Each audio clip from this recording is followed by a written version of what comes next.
এবার ঢাকা থেকে মির্জাপুরে যাওয়ার সময় থিঙ্ক করছিলাম এবার বৃষ্টি হলে বাড়িতে ছাদে গিয়ে ভিজবো। তো ফরচুনেটলি বৃষ্টি হয়েছিল আর আমি বৃষ্টিতেও ভিজেছিলাম। বৃষ্টিতে ভিজতে আমার খুব ভালো লাগে, তবে খুব বেশি একটা বৃষ্টি হয়নি, অল্প একটু বৃষ্টি হয়ে রোদ উঠে গিয়েছিল। আকাশে এত মেঘ ছিল মনে হচ্ছিল অনেক বৃষ্টি হবে, কিন্তু এতটাও বৃষ্টি হয় নাই।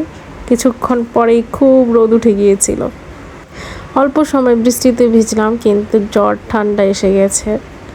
আমি একা একাই বৃষ্টিতে ভিজছিলাম। আমি অমিতকে বললাম চলো বৃষ্টিতে ভিজি। ও বলল আমি স্নান করে ফেলেছি, এখন আর বৃষ্টিতে ভিজবো না।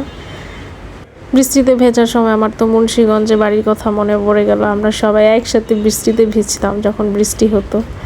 আর এই তো আমাদের গাছের ছাদে মরিচ গাছে এত মরিচ হয়েছে, তো আমি কয়েকটা মরিচ তুলে নিচ্ছিলাম।